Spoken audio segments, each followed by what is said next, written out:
JEE mains 2026 के लिए मेरे प्यारे दोस्तों अब बहुत ज़्यादा दिन नहीं बचे हुए हैं और इस समय पर आप लोगों को एक सटीक रिवीजन की आवश्यकता होनी चाहिए। एक ऐसी स्ट्रेटजी जिससे आप पूरी की पूरी इनऑर्गेनिक केमिस्ट्री को रिवाइज कर लें। तो आज के इस सेशन में मैं मेरे दोस्तों आप सब लोग के साथ इनऑर्गेनिक केमिस्ट्री के वो सारे के सारे ट्रेंड्स, वो सारी एक्सेप्शंस जिन्हें आपको याद करने में या एनसीईआरटी में खोजने में परेशानी होती होगी, उन्हें सभी को मैं क्लब करके इस लेक्चर में आप लोग को दे रहा हूं। मात्र 20 से 30 मिनट के अंदर वो सारे एक्सेप्शंस आपके पास होंगी। कम से कम 4 से 5 सवाल आप लोगों को देखने को मिलेंगे डायरेक्टली इसी लेक्चर से। तो चलिए बच्चों, बिना किसी देरी के शुरू करते हैं। देखो, सबसे पहले एटॉमिक साइज के बारे में जान लेते हैं। पी ब्लॉक के अंदर एक हल्की सी गड़बड़ है। क्या गड़बड़ है? हमारी एक्सपेक्टेशन तो ये होती थी कि बोरॉन के बाद अल्मीनियम, फिर गैलियम, फिर इंडियम, थैलियम होना चाहिए। लेकिन अचानक से देखते हैं कि बदल गया आज इंसान टोटली, यानी कि बोरोन के बाद गैलियम आ जाता है, फिर एल्यूमिनियम और इंडियम थैलियम ऐसा ही रहता है। लेकिन एक बात आपको समझनी चाहिए कि ये साइज में बदलाव आया ही क्यों है। क्योंकि 10 पुअर शील्डिंग इलेक्ट्रॉन जो है वो डी में पाए जाते हैं, 3D में, जो कि गैलियम में सबसे पहली बार महसूस किए हैं, जिसकी वजह से भले ही साइज शेल नंबर के हिसाब से बढ़ना चाहिए था, लेकिन क्योंकि Z इफेक्टिव डोमिनेट करता है तो साइज गैलियम का एल्यूमिनियम से छोटा हो जाता है। बहुत इंपॉर्टेंट ये पॉइंट है। फिर देखते हैं, यदि मैं आप लोगों को डी ब्लॉक की कोवेलेंट रेडियस के बारे में बताऊं तो लेफ्ट टू राइट वैसे तो डिक्रीज होनी चाहिए, लेकिन अचानक से यहाँ पर आयरन, कोबाल्ट और निकल, इनका साइज ऑलमोस्ट सिमिलर सा हो जाता है। यही नहीं कि आगे कॉपर और जिंक का साइज भी बड़ा हो जाता है। तो इसमें नोट करने वाली बात क्या क्या है, और कि जो जिंक का साइज है ना मेरे दोस्तों, जो जिंक है वो इतना भी बड़ा नहीं हुआ है साइज में कि आप इसे स्कैंडियम से भी बड़ा कह दें। तो अगर आप नोटिस करें तो ये वेनेडियम के आसपास के साइज का होता है। तो यदि आपसे सवाल पूछा जाए तो आप प्लीज इस बात का ध्यान रखिएगा कि जिंक इतना भी बड़ा नहीं हुआ कि वो स्कैंडियम से बड़ा हो जाए, ऐसा नहीं है। हालांकि अगर मैं मेटालिक रेडियस की बात करूं तो थोड़ा अजीबो गरीब सा ट्रेंड आता है, जिसको मैंने नीचे क्लियर कट लिख दिया है कि स्कैंडियम, फिर उसके बाद टाइटेनियम, वेनेडियम, फिर क्रोमियम, यहां तक तो ठीक है। फिर उसके बाद अचानक से मैंगनीज का साइज बड़ा हो जाता है क्योंकि यहाँ पर मेटालिक बॉन्डिंग बड़ी पुअर होती है। फिर उसके बाद आयरन, कोबाल्ट और निकल, फिर से साइज सिमिलर सा रहता है। फिर से एक बार कॉपर और जिंक का साइज रिलेटिवली बड़ा हो जाता है compare to iron, cobalt, nickel and copper. फिर देखते हैं मेरे दोस्तों एफ ब्लॉक का क्या हिसाब किताब है। देखा जाए तो एफ ब्लॉक में यदि सिर्फ और सिर्फ यूरोपियम को हटा दिया जाए तो लेफ्ट टू राइट साइज घट ही रहा है। अचानक से यूरोपियम के पास 7 वैलेंस इलेक्ट्रॉन्स होते हैं, 7 अनपेड इलेक्ट्रॉन्स होते हैं, जिसकी वजह से पुअर मेटालिक बॉन्डिंग होने के कारण यूरोपियम साइज में सबसे बड़ी हो जाती है। याद रखिएगा इस बात को। लेकिन अगर मैं इनके आयोनिक साइज की बात करूं, कैटायन की बात करूं, तो left to right, top to bottom जो भी चल रहा है ग्राफ के हिसाब से, वो साइज इनका डिक्रीज ही करता है। अगर एक्सेप्शन है, दिक्कत है, तो किसमें है? इनके एटॉमिक रेडियस में है, न्यूट्रल एटम की रेडियस में है। फिर देखते हैं बच्चों टॉप टू बॉटम जो साइज पीरियोडिक टेबल में कैसे चलता है। लिथियम से सोडियम साइज बढ़ता है, कोई शक नहीं है। पोटासियम से रुबिडियम साइज बढ़ता है, कोई शक नहीं है। सीजियम से फ्रेंशियम भी साइज बढ़ता है, कोई शक नहीं है। लेकिन ये जो डिफरेंस इन साइज है लिथियम और सोडियम के बीच में, यदि मैं उसको एक्स कह दूं और पोटासियम रुबिडियम के बीच के वाई कह दूं और सीजियम और फ्रेंशियम के बीच के डिफरेंस को जेड कह दूं, तो इसका कंपैरिजन कुछ इस प्रकार से होता है कि पहले दो एटम के बीच में साइज डिफरेंस ज्यादा है कंपेयर टू बाकी दो और लास्ट के दो। और आप यहाँ ग्राफ से देख ही सकते हैं कि अचानक से साइज बढ़ा, फिर थोड़ा सा साइज बढ़ा, फिर धीरे धीरे से साइज ऑलमोस्ट फ्लैट लाइन की तरफ जा रहा है। तो आपको मेरी बात सभी को समझ में आई होगी। फिर कुछ डेटा बेस्ड ऑर्डर है मेरे दोस्तों। यदि मैं एस ब्लॉक के पीरियड नंबर 1 और पीरियड नंबर 2 को कंपेयर करूं तो इसको कुछ इस प्रकार से याद करना चाहिए कि लेफ्ट से राइट चलना है। ये बेरिलियम छोटी साइज की, लिथियम बड़ी साइज की, फिर लिथियम से मैग्नीशियम की तरफ जाना है, मैग्नीशियम से सोडियम की तरफ, सोडियम से कैल्शियम की तरफ, फिर अचानक से कैल्शियम से नीचे की तरफ आइए, साइज स्ट्रोंशियम होगा, बेरियम होगा, फिर ऊपर पोटासियम की तरफ आना है, रुबिडियम और सीजियम की तरफ आना है। तो इससे आपको एस ब्लॉक के ग्रुप नंबर 1 और ग्रुप नंबर 2 के बीच में किसी भी प्रकार का कंपैरिजन करवाया जाए तो आप मस्त तरीके से कर सकते हैं। सिमिलरली बच्चों, ऐसा नोटिस किया गया है कि JEE mains alkali metals as well as halogen का कंपैरिजन करवा देती है। जान करके आपको थोड़ी सी हैरानी जरूर होगी कि फ्लोरीन के बाद क्लोरीन, क्लोरीन के बाद ब्रोमीन और ब्रोमीन के बाद आयोडीन साइज में बड़ी तो है, लेकिन अचानक से उस तरफ जाएं तो लिथियम आयोडीन से भी बड़ी होती है, जो कि आप एक्सपेक्ट नहीं करेंगे शायद। लेकिन अब कंपैरेटिवली बात की जा रही है तो लिथियम को हमेशा मेटालिक रेडियस से ही कंपेयर किया जाता है, यानी कि अल्कली मेटल्स की metallic radius fluorine, chlorine, bromine, iodine की कोवेलेंट रेडियस को कंपेयर करके ये डेटा बनाया गया है। आइए नेक्स्ट पेज पे चलते हैं, देखते हैं अब ऑक्सीडेशन स्टेट की क्या बात चल रही है। देखा जाए तो ग्रुप नंबर 13 में boron, aluminium, gallium, indium, thallium, इन सभी लोगों को +3 और +1 दोनों पसंद है, लेकिन जो मैंने गोलू कर दिए हैं ये इनकी प्रेफर्ड या मोर स्टेबल ऑक्सीडेशन स्टेट है।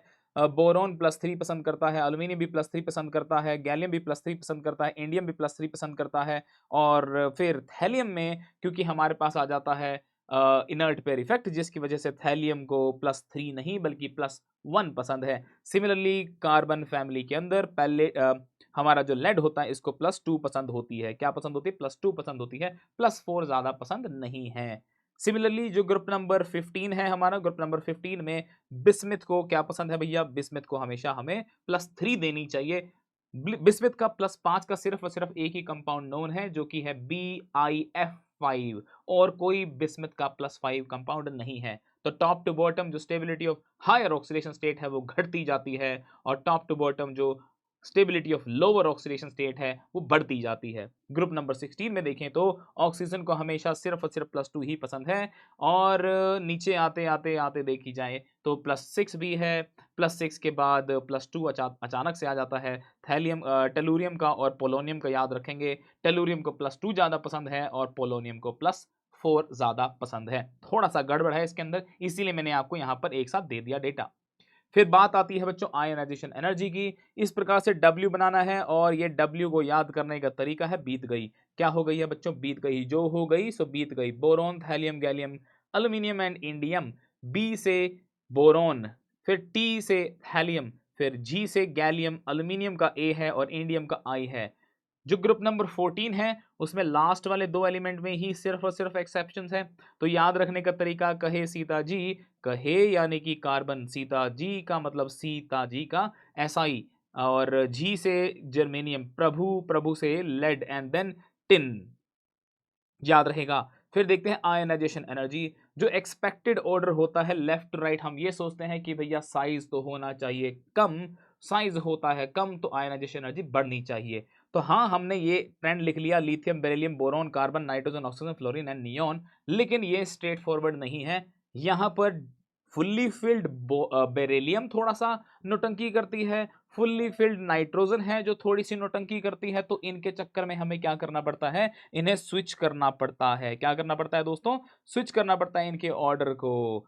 कार्बन के बाद ऑक्सीजन आएगा, ऑक्सीजन के बाद नाइट्रोजन आएगा, बेरिलियम के बाद बोरॉन के बाद बेरिलियम आएगा। ये आपको पता होना चाहिए। Fully filled boron beryllium boron से बेटर होती है, fully half filled nitrogen oxygen से बेटर होती है in terms of first ionization energy की बात कर रहा हूं मैं, फर्स्ट आयनाइजेशन एनर्जी की। सेकंड का आप उसके हिसाब से चेंज कर सकते हैं।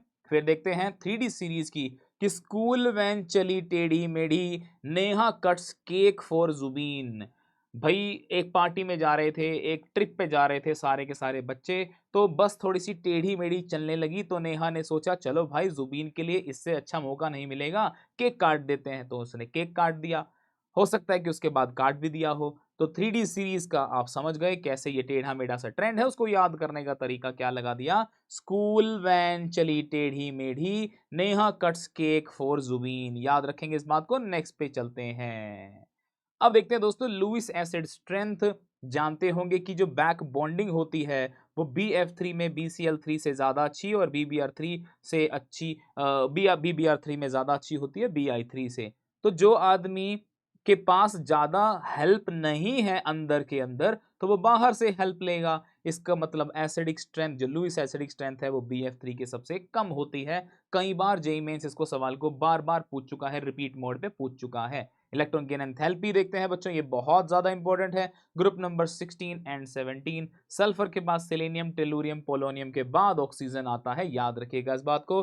Chlorine, fluorine, bromine and iodine होता है। छोटू साइज की वजह से जो सेकंड पीरियड एलिमेंट होते हैं वो थर्ड पीरियड से कम इलेक्ट्रॉन गेन एंथैल्पी रखते हैं, क्योंकि अपने अंदर इलेक्ट्रॉन को वो रख ही नहीं पाते, भीड़ भाड़ हो जाती है इस चक्कर में। इलेक्ट्रोनेगेटिविटी ट्रेंड, बाबू टल्ली घूमा इंडिया अलोन। ये देखिए बोरॉन के बाद थैलियम, थैलियम के बाद गैलियम, गैलियम के बाद इंडियम एंड देन एल्यूमिनियम।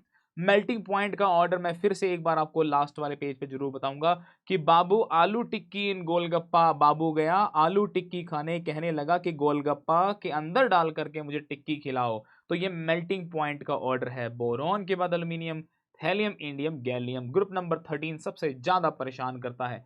कुछ ऐसे मॉलिक्यूल है बच्चों जो एग्जिस्ट नहीं करते हैं, तो आपको पता होना चाहिए, जैसे कि xenon H6, xenon H2, sulphur का H6, नाइट्रोजन का पेंटा, पेंटा वाला कोई भी कंपाउंड एग्जिस्ट नहीं करेगा। बोरोन की 6 वैलेंसी नहीं हो सकती।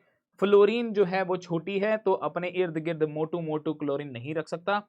फॉस्फोरस भी 6 आयोडीन या फिर 6 ब्रोमीन अपने आसपास नहीं रख सकता, हालांकि क्लोरीन रख सकता है। सिलिकॉन भी 6 क्लोरीन नहीं रख सकता। And IF7 is also very very very unstable, non existence की कैटेगरी में ही आता है। IF7 फिर भी चलता है, IF7 बन जाता है। अच्छा जी, बॉन्ड डिसोसिएशन एनर्जी, कुछ डेटाबेस की बात कर लेते हैं। Carbon carbon single bond silicon single bond से ज्यादा अच्छा होता है, इसीलिए तो कैटिनेशन प्रॉपर्टी है भैया। नाइट्रोजन नाइट्रोजन में और फॉस्फोरस फॉस्फोरस में, ये फॉस्फोरस जीत जाता है क्योंकि नाइट्रोजन के पास होती है इलेक्ट्रॉन्स, और इलेक्ट्रॉन्स रिपेल करने लगते हैं एक दूसरे को। सिमिलरली OO एंड SS में SS अच्छा होता है। FF और CL में CL ज्यादा अच्छा बॉन्ड होता है। ये वाला सवाल भी कई बार जेई ने पूछा है कि CCNN FFNOO की स्टेबिलिटी, बॉन्ड डिसोसिएशन एनर्जी की बात कर रहे हैं तो कार्बन कार्बन की ज्यादा है compare to nitrogen nitrogen, fluorine fluorine, and then oxygen oxygen. फिर ये Cl2Br2 यानी कि X2 वाली बातें कर रहा है। F2 जो होता है कहीं बीच में फिट हो जाता है, Cl2Br2 के बाद F2, फिर उसके बाद I2 आता है। यहां गलती होने के पूरे पूरे चांस होते हैं। बच्चा इसको क्या करता है, Cl2 के बाद F2 को रख देता है, जो कि गलत है। Cl2 के बाद Br2, Br2 के बाद F2 आएगा। छोटू साइज की वजह से काफी वीक बॉन्ड हो जाता है। लंबा बॉन्ड नहीं है, वीक बॉन्ड है, क्योंकि रिपल्शन हो रही है। डाइपोल मोमेंट की बात करते हैं, HF का जो HCl से डाइपोल मोमेंट ज्यादा है, उसका HBr से, फिर HI से ज्यादा है।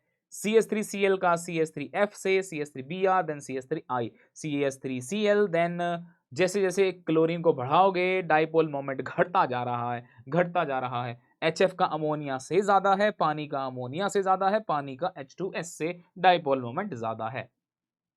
एक सवाल मैं आप लोगों से यही पूछ लेता हूं, एनसीईआरटी में डिस्कस्ड है, NH3 और NF3 में इन दोनों के डाइपोल मोमेंट को कंपेयर करके बताइए, मुझे चैट बॉक्स में आंसर करना।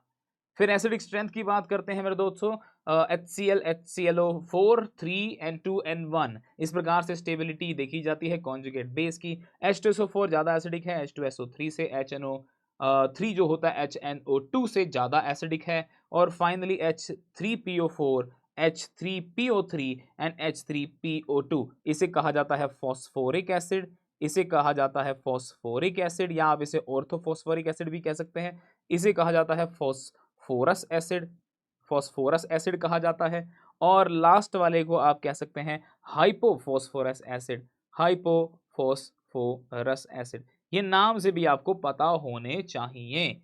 नेक्स्ट देखते हैं मेरे दोस्तों, एसिडिक स्ट्रेंथ की बात कर लेते हैं। अगर आप सेम एलिमेंट के ऑक्साइड को कंपेयर कर रहे हैं तो जैसे जैसे ऑक्सीडेशन स्टेट बढ़ती है तो एसिडिक नेचर भी बढ़ती है। जैसे कि यहाँ पर मैंने एक ट्रेंड दिया है, तो नाइट्रोजन के पास जितनी ज्यादा ऑक्सीडेशन स्टेट होगी प्लस फॉर्म में, और उतनी ही ज्यादा उसकी एसिडिटी होगी। अगर एलिमेंट अलग है तो आप डिफरेंस इन दी इलेक्ट्रोनेगेटिविटी को देखिएगा। तो जैसे नाइट्रोजन और ऑक्सीजन, फॉस्फोरस और ऑक्सीजन, आर्सेनिक, ऊपर से नीचे आते हुए हम जानते हैं कि एसिडिक स्ट्रेंथ बढ़नी चाहिए, क्योंकि ऊपर से नीचे आते हुए इलेक्ट्रोनेगेटिविटी घटती है। अगर घट रही है तो डिफरेंस बढ़ जाएगा मेरे दोस्तों। और देखते हैं बॉन्ड एसोसिएशन एंथैल्पी की बात करेंगे। NH3 स्ट्रॉन्ग बॉन्ड होता है N और H के बीच में, फॉस्फोरस और H के बीच में थोड़ा सा कच्चा वीक होता है। Similarly then ASH3 then SBH3 and then finally BiH3। Stability उसी हिसाब से चलेगी जिस हिसाब से इनकी बॉन्ड डिसोसिएशन होनी चाहिए। बॉन्ड डिसोसिएशन की बात चल रही है। रिड्यूसिंग कैरेक्टर इसका थोड़ा सा उल्टा चलता है, ये बेस्ट रिड्यूसिंग होता है। बेसिक नेचर, लॉन पेयर की डोनेशन टेंडेंसी की बात होती है, क्योंकि इसके अंदर हाइब्रिडाइजेशन होती है, बाकी लोगों में हाइब्रिडाइजेशन नहीं होती है। तो इसीलिए जो लॉन पेयर है मेरे दोस्तों, ये sp3 हाइब्रिडाइज्ड ऑर्बिटल में है, जबकि ये pair of orbital pure, pair of electron pure s orbital के अंदर मौजूद है। और आप जानते हैं जैसे जैसे s करेक्टर बढ़ता है, lone pair donation capacity ability घट जाती है।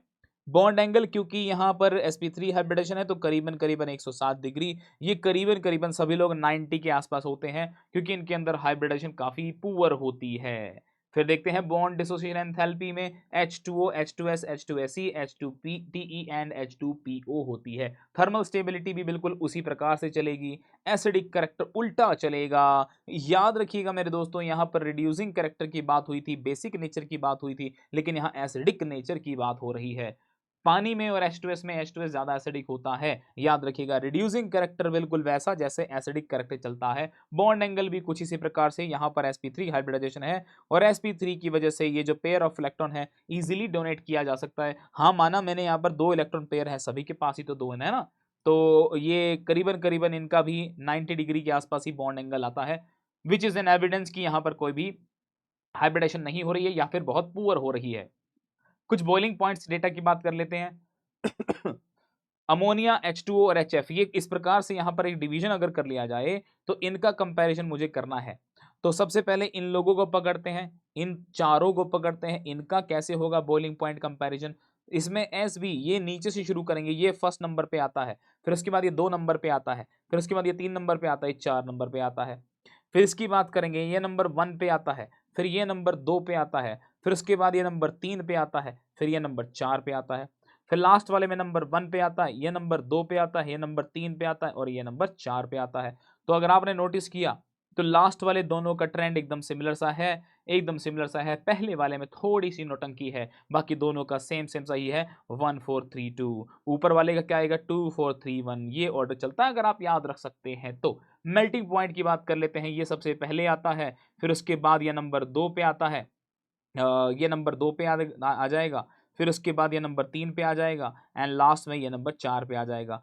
थोड़ा-सा चेंज आया है ट्रेंड में। वा पानी वाले में देखेंगे क्योंकि यहाँ पर मेल्टिंग की बात हो रही है और यहाँ पर बॉइलिंग की बात हो रही थी। बॉइलिंग में हाइड्रोजन बॉन्डिंग आती है इसीलिए ज़्यादा होता है। साथ ही साथ वैन डेर वाल्स इंटरैक्शन की बात भी होती है। पानी वाले में नंबर 1 यही आएगा, इसमें फिर उसके बाद बच्चों H2SE, H2TE आएगा, फिर नंबर 3 आएगा, फिर उसके बाद नंबर 4 आएगा। ये देखिए दोनों का ट्रेंड एकदम सेम सेम है।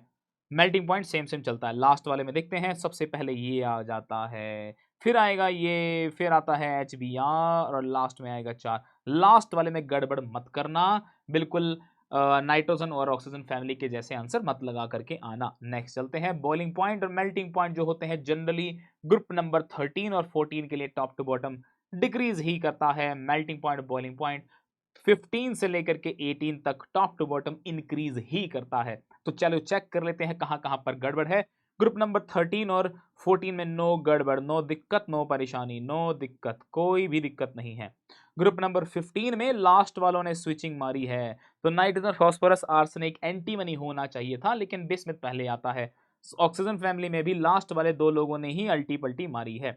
फिर ग्रुप नंबर 17 में कोई दिक्कत नहीं है, ग्रुप नंबर 18 में कोई दिक्कत नहीं है। फिर मेल्टिंग पॉइंट की बात करते हैं। हाँ, यहाँ पर कुछ गड़बड़ आ गई, boron, aluminium, then thallium and indium, then gallium. देखो यहाँ पर इंडियम आना चाहिए था, बोरॉन, एल्यूमीनियम, इंडियम पहले आना चाहिए था, फिर गैलियम और लास्ट में थैलियम आना चाहिए था, लेकिन कुछ चेंजेस हुए हैं, ध्यान रखिएगा। फिर carbon, sulphur, selenium, sorry germanium, then lead and tin आ गया। उल्टा होना चाहिए था, जो मैंने हाईलाइट कर दिए हैं जहां पर गड़बड़ है उन्हें जरा ध्यान से देखना। ग्रुप नंबर 15 और 16 के अंदर नाइट्रोजन, फास्फोरस, बिस्मिथ आ गया, बिस्मिथ आ गया। और ग्रुप नंबर 16 में और oxygen, sulphur, selenium, polonium and then tellurium आएगा। ग्रुप नंबर 17 में कोई दिक्कत नहीं, ग्रुप नंबर 18 में कोई दिक्कत नहीं, चाहे वो बॉइलिंग पॉइंट हो चाहे वो मेल्टिंग पॉइंट हो। थोड़ा कोऑर्डिनेशन केमिस्ट्री भी देख लेते हैं कि जितने ऑक्सीजन बेस्ड डोनर होते हैं जैसे कि ऑक्सलेट, बहुत इंपॉर्टेंट, जैसे कि ऑक्सलेट, वो कोबाल्ट 3 प्लस के लिए स्ट्रॉन्ग फील्ड लिगेंड का काम करेगा। अगर आपके पास कोई भी 4D या 5D सीरीज मेटल है, उसके साथ कैसा भी लिगेंड लगा लो, चाहे कार्बन बेस्ड हो, चाहे नाइट्रोजन बेस्ड हो, चाहे ऑक्सीजन बेस्ड हो, चाहे हेलोजन बेस्ड हो, वो सभी के सभी स्ट्रॉन्ग फील्ड लिगेंड ही बोले जाएंगे। चाहे आपके पास कैसा भी लिगेंड हो, मेटल यदि 4 प्लस स्टेट में है तो उसे स्ट्रॉन्ग फील्ड लिगेंड का ही दर्जा दिया जाता है। अमोनिया से हमने बात करी, कहने लगा वैसे तो मैं स्ट्रॉन्ग हूं लेकिन मैं iron 2 plus, manganese 2 plus, chromium 2 plus, cobalt 2 plus के सामने घुटने टेक देता हूं और मैं वीक फील करने लगता हूं। तो ये कुछ बातें आपको याद रखनी है। बहुत बहुत धन्यवाद मेरे प्यारे दोस्तों। यहाँ आज का इनऑर्गेनिक का सेशन, जैसे कि मैंने आपको कहा था कि मैं सारी की सारी एक्सेप्शन, सारे के सारे ट्रेंड आपके समक्ष रख दूंगा, शेयर कर दूंगा, वो मैंने सब कर दिया। अब बाकी काम मैं आप लोगों के साथ डिस्कस करूंगा बहुत जल्दी। ऐसे ही मैं आपको फिजिकल केमिस्ट्री, ऐसे ही मैं आपको ऑर्गेनिक केमिस्ट्री का भी लेक्चर दूंगा। बहुत बहुत नमस्कार, बहुत बहुत धन्यवाद।